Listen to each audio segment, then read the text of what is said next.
We're Teenage Joans, and we're hanging out with Rob from Front Row Live.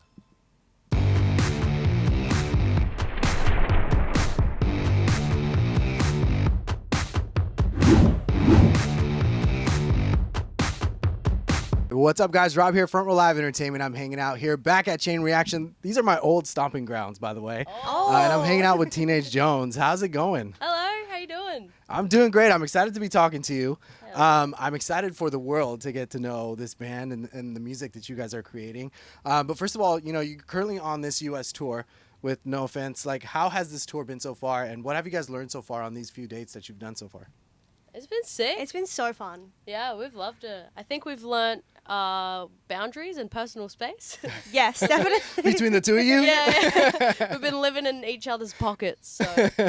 Yeah, but no, it's been sick. It's been really cool. We've been loving America, and I think they've been enjoying us, which is fun. America seems to be into it more. Yeah, I think America loves us more than Australia, to be Really? honest. Yeah, they get real Dang. into it. It's sick. We love it here. Man, that's good to hear. That's good to hear. But you know, the fact that you have experienced so many different tours back home and or shows back home, and then something like South by Southwest, and then coming to this proper tour where you have your dedicated set time during these next couple months or whatnot. Like, how does that change, or how has that impacted your live show and how you go about your live show? I mean, we're pretty, like, we're kind of road dogs at this point. I think we get used to, like, having to get on and off the stage within, like, 5 minutes flat. So I don't know if it's impacted it heaps, but it's just been cool to, like, really hone into our craft and, like, settle into, like, playing shows every night. Like, that's, like, a kind of a first for us. Because, like, in Australia, it's, like, weekend kind of shows, whereas, like, here it's every night. So just learning how to take care of our bodies and our voices and all that kind of stuff. So you're both vocalists, so at the same time, going, you know, piggybacking to what you just said, like, how did you learn to kind of control that voice and take care of that voice while you're on the road? Because I feel like you don't realize how real it is until you're actually on the road. Yeah, it's tricky. I mean, like, I, for years, was just, like, so anti-warming up. I was like, no, it's like, cringe. I don't want to warm up. Such a show-off. Yeah. Back in the day. But, you know, get used to it. I think, like, warming up is important. Yeah. And just, like, I don't know, just making sure you don't do too much yelling throughout the day, too much yapping. Carly's a yapper, so. I'm a yapper, so I got to really keep it under wrap. Keep the yaps under wraps. There's no such thing as vocal rest for you then. No, vocal rest, can't do it. Sorry. Talking's just too fun. What about those stretches, getting ready for the drums, getting ready to play guitar, like just being okay so by the time you're done with this show, like, you're not sore the next day? Yeah, I just got a practice pad, so I've been doing, like, little warm-ups and stuff, but I do love stretching before I play, for sure, because I get really tense, so I just like to jig it out a little bit. But I think I just at the start of the tour, I was, like, getting a sore neck the next day, getting sore legs, and I think now I've just settled in. My body's just like, all right, this is what's happening. It's like I'm stuck here for the next few weeks. Yeah, pretty much, yeah. So it's been a crazy last couple weeks with the release of the film for the debut album that you guys just did. The debut album has, I love the album, and I feel like it's doing great as well. So I'm curious, like, what it was like being able to kind of not just release an album, but also going that extra step and wanting to also do, like, a full kind of short film. Yeah, I mean, we just, like, are huge fans of visual content. Like, we love movies. We love horror movies, especially. Yeah. So, like, any chance to do some fake blood, we're like, yeah, let's do it. we take that opportunity. Yeah. But I think the film was, like, heaps inspired by especially Halsey and Melanie Martinez. Okay, They've both made films for their art before, and I don't know, we just think it's so cool. We just were like, instead of doing 5 random music videos, why don't we do one short film where each music video is cohesive and lines up and creates a story? So get to build this world that's just in our heads. And I think we see, like, a picture when we make the songs, but we want to obviously convey that to our audience. So and we just have lots of fun. We love doing it. We're terrible actors, but we try our hardest. I think we got better this time. I rewatched one of our old music videos, Terrible, which was like our first attempt at a movie sort of thing, and our acting's got so much better. It definitely has, yeah. That one was like bad acting, but in a good way. Yeah. I Like, mean, you have to cheesy. keep doing it to get better, right? Yeah. Did you guys think about this film while you guys were working on the album, or is this something that just happened after the album was released and you guys were like, maybe we should try this. Maybe we should try to do a film for it. You want to? Well, I mean, I think we definitely have always wanted to do like a short film kind of thing for our album, but I think all the imagery and everything just fit really well.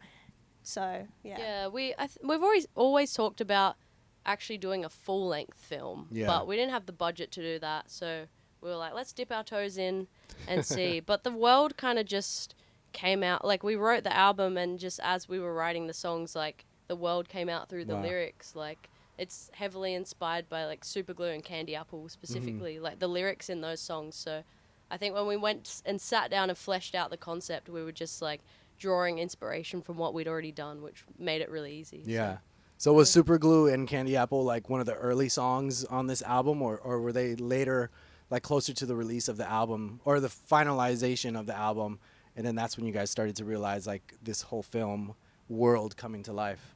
Well, I'm pretty sure Superglue was like one of the first songs we wrote for the album. Yeah, I think Kaleidoscope. Kaleidoscopes was the first, Yeah. but then I think Superglue could have made it onto our original EP, but we were like, let's save it for the album because we just liked it too much. Yeah. But yeah, and then Candy Apple came sort of early in the album process as well, and I think by the end of the album writing process, it just those two like thematically made the most sense to make a movie out of, I guess. They're very like visually encapsulating songs, I feel like. Visually descriptive songs. What's that process like between the two of you in the studio, or when you guys are writing? Do you write together, or do you just write by yourself and then bring it in to the studio together? Like, what is that process like? Well, usually I start the songs in my bedroom by myself. I'll just write like a little chorus or a little guitar part, and then I'll bring it to you, and then we just sit on the floor in your bedroom. And yeah, it goes from bedroom to bedroom. That's yeah, pretty much. It goes from my bedroom, goes to your bedroom. Across the hall to the next bedroom. Yeah, pretty much. But yeah, then we just like, we literally just sit down and write it on an acoustic guitar. I think we wrote a couple songs on the album on your nylon acoustic guitar, which is like hell old, missing a string, impossible to tune. So raw. Yeah. Yeah, and then we just sit at the drum kit, plug in a guitar, and just figure it out. Go for gold. Yeah. Yeah. When do the drums come in, and how do you go about as far as like putting your body of work into this record? Well, like we sit and we write the lyrics together, but I think after so it kind of starts as like an acoustic song first, and then like we'll sit down and like in my bedroom, and then we'll just put all the drums to it. But I like to follow Carly's like, because there's only two of us, there's only so much you can do, but I like following Carly's like rhythm guitar and stuff, which is really cool. But Carly likes to say that I had the Italia spice. Yeah, so the song starts with me, but it's not a Teenage Jones song until it's got the Talia spice. Okay, see, that's where I was going at before I asked that question. Yeah. Talia spice. Yeah, I feel like if I don't know how bands with that one guy who writes all the songs do it, because I just get so insecure when there's not a second person giving me like a thumbs up, you know? Yeah. Or just like with input. Like Talia will sit down, I'll be like, I think the song should be about this, and then you say all these sentences, and I'm like, all right, I'm stealing this word and this word and this word. That makes a lyric, and then you think of a lyric. I'm like, that's cool, that rhymes. Yeah. It just kind of comes together. I like that like back and forth kind of like play that it sounds like you guys are doing when you're writing. Yeah, it's very collaborative. That's for sure. I feel like we just are on the same wavelength with writing. Yeah. So you bring Jared into the session for production. Yeah. How did he kind of impact this production once you guys had the songs, you know, with the vision that you already had in mind with the songs, and how did that kind of impact once he stepped in? Well, he just like, we worked with him on our first EP, and he just like got the vision. Like it was just like clicking in place with him. He's the best. We love him.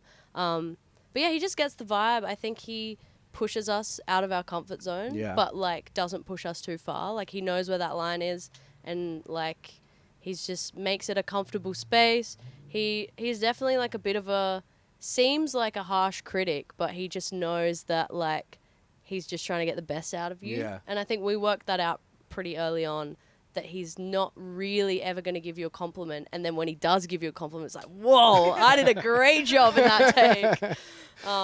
But yeah, and just like all our silly ideas, like I'd just be sitting in the room, I'd be like, this sounds crazy, but what if I just like am in the back of the room just screaming, and he's like, yeah, I'll set up a mic and we'll figure it out. Like, Is that we'll give it a go. yeah. Just puts up with all our so Was there a lot of trial and error during the process of this, during the recording process of this album? Yeah, for sure. There was heaps. Like, I think there was a lot of random stuff that we tried that didn't work. Like, we're big fans of like ear candy, so just heaps of stuff going on in the mix, and lots didn't work. Lots like we tried and did work and sounded really sick. So yeah, I don't know. It's just like Jared's really good at suggestions as well for stuff like that. Like, I'll come to him with an idea and he'll be like, how about if you do it this way? And it just like slots in and stuff. So yeah, it's cool. What song would the two of you say that was like the biggest challenge in the studio or even in the writing session to kind of like get ready to complete? Sorry, let me ask that again. What song in this album do you feel like was the most difficult one to kind of finalize or create during this whole experience? That's a good question. Yeah, I think, well, if we're talking about just writing, I think one of the trickier ones was maybe Hospital Bed, just because like we knew that like we'd pretty much almost written the whole album and we just knew we wanted an album opener versus just put a song at the start. Yeah. So like challenging ourselves to create a song that doesn't necessarily have like a form. It just kind of like, it's a minute and a half, just straight in, straight out. Yeah. Like, this is what the album's about. That was a bit of a, just not a huge challenge, but just in the sense of like, it was just something different for us. But yeah, I think like production wise, maybe Money was the trickiest because it's like just so stripped back that we're just like, all right, we're loud. We're a loud band, taking the loud aspect out of it. What do we put in instead? Yeah. Even Yoke is very, very different from what we'd normally do. Right. It's a bit more on the poppier side. So you had like a field day with drums. yeah, that was it. That was a whole lot of ideas going on there. But yeah, it was really fun in the end. So I feel like you also had another interlude. I can't remember the title, but Rot. Oh yeah, Sweet Things Rot. Sweet Things Rot. Yeah, and that was like a beautiful instrumentation that you guys put on that record. When it comes down to, by the way, I love when bands do that. It's so rare nowadays. Like I grew up listening to that, bands when they would either have like either instrumental interludes or just like a clip from a movie or something. Like that's so nostalgic. Sure. And the fact that you did that on this record is incredible. What is it about these interludes that were important for this album, like that you felt they needed to be a track on the record? Well, I mean, we're the same. We grew up listening to bands who'd like create an album versus put a bunch of songs in a LP, I guess. So yeah, I think for us it was just kind of that thing of we wanted an opener, so Hospital Bed was that song. Then the interlude, like I wrote that years ago on my own and I just was like, I feel like this would fit the vibe, and I brought it to you and you just like whacked the drums on top and it was just like awesome. Like just goes so hard. Yeah, and then like Kaleidoscopes was the first song we ever wrote for the album. And when we wrote it, I think we wrote it in 2019, so that was years ago. I think when we wrote it, we just knew straight away, this is going to close an album. We haven't even got an album. We don't even know if we're ever going to do an album, but this has to close an album. So like, wild how you have that like vision in mind already. It just feels like an album closer. And I think the goal of especially those 3 tracks is like, you can listen to those 3 songs and understand where the album is gonna go, what the album is, just through those 3 tracks. And then like the bits in the middle sort of paint the rest of the picture, but that's kind of the outline. I think that was, I mean, we just wanted to do something creative. We wanted to create an album, create like a piece of art. Straight up. And you did step out of your like normal comfort zone for this record. Which song or which lyric or which vocal, or for you, which drum beat or part of this album, like, did you feel was the most difficult to kind of like step out of that comfort zone and try something new? Oh, that's a good question. I don't know, to be honest. I think, well, actually, fun fact, I like have never lost my voice in my life, and right before we recorded all the vocals for the album, I completely lost my voice. Like it was like it was after Big Sound in Australia, just like an industry festival we do, and I just like completely lost my voice. Like couldn't even speak to tell the doctors what was wrong, and so having to sort of relearn how to sing for the album was like challenging, but I think it brought a lot out of me. Like just those big vocal moments, like at the end of Hospital Bed, or like, you know, in Kaleidoscopes, and some other, like Ruby Doomsday is like quite vocally straining. That's probably a favorite of mine. Yeah, true. It's. I mean, we can't even play it live because it's just like literally that song is just kind of one of those everything we've got songs. Where there's also a lot going on in that. Yeah, there's there only really two is. of us, so. Yeah, there's so much going on, so it's just like, yeah, those moments were tough, but it was cool. I feel like I relearned how to sing and added these cool vocal moments in there that I might not have added before. Yeah. So, yeah. I don't know what in particular, though. Do you have a drum part? Yeah. Actually, probably the drums in Funeral. Okay. I can't actually play that live. Honey and Other Sweet. Yeah. Oh, sorry. Its original name The was original Funeral. song. You're like, what are you talking about? The original name was Funeral, and then we changed it, but we still call it Funeral. Yeah, yeah. Well, I don't know why we changed it. The drums. Because it's your funeral, basically. Dude, literally. But the drums in Honey and Other Sweet Things is so difficult for me to play because there's a lot going on with just one foot. So I'm like. Oh, that's just one foot. I thought that was the whole body. But like, Jared was. I had to do it so many times because I just couldn't get it, and that song would be the death of me to this day, honestly. But got there in the end, so. So did you come into the, like, once you found out about this tour, did you come into it being like, please, we cannot play this? Oh, 100%. Well, we did play it for the first few shows, and then we stopped playing it. we were like, let's cut this. We were also running a bit over time, so we were like, oh, we're going to cut a song. What song's it going to be? Oh, tragic. The one Dang. that's difficult to play. Disappointment. Let's dive back and talk about Ruby, just because, there's so much going on with that song, as you mentioned. Like, coming into that session, or even the writing session of it, did you already have an idea of what this was going to sound like? Or is that something that Jared came into the studio session and that's when the sound and the style of the song kind of came to life? No, I think to be honest, that's like one of the clearest songs that I had in my brain. Like, for like a song like Yoke, for example, we just had the acoustic version and we went into the studio and Jared really helped us bring out the production of that song. Whereas Ruby Doomsday, I in my head just knew that it needed to be this like insane, like powerful rock ballad. Yeah. Like it's very heavily inspired by a couple songs. God Save Me But Don't Drown Me Out by Youngblood. They're There by the Wonder Years. And also To Lose You by Mannequin Pussy. Those three songs, they're just like these huge like stadium rock ballads. Right. And I was like, I want to write a song like this that just like screams everything you've got, basically. And yeah, I mean, like the chorus itself is just like right at the top of my vocal range. Yeah. So like that alone was just like, when I wrote that, I was like, this has got to be it. This has got to be that song. And then, yeah, just like the production, I just like knew it needed to build and then drop back and then just like smack you in the face. And yeah, that one was really fun because I feel like I just knew what I wanted to do with it, like straight off the bat, and then we just like mess around. But yeah. Did at any one point during the process of this album, or even now that it's out and you're listening to it, did you kind of reconsider like the type of sound or direction that you want to go with the next kind of piece of music that you guys release, or are you guys still trying to kind of figure that out? Yeah, I think we're kind of trying to figure it out. Yeah. We were talking about this the other day. We were like, it'd be cool if we did an album where just like every song is a completely different genre. Like I think The Rock That Grows Inside My Chest is very sonically similar, but there's a song for everyone on it. Yeah. And I think just going even harder in that direction of like, there's a pop song and then there's like a heavy song and then there's like a Disney like, banger on there. So it's like, is this the same band? Like, what is going on? What is this train wreck? Like that's how we kind of are as a band. We never put ourselves in a box, and I think that's the best thing about it. Is like we've been on like lineups with like Bring Me the Horizon and Deftones and Foo Fighters, and then we're on lineups with like Amy Shark and like other pop artists, you know. So Right. it's just like completely like two different sides of the spectrum.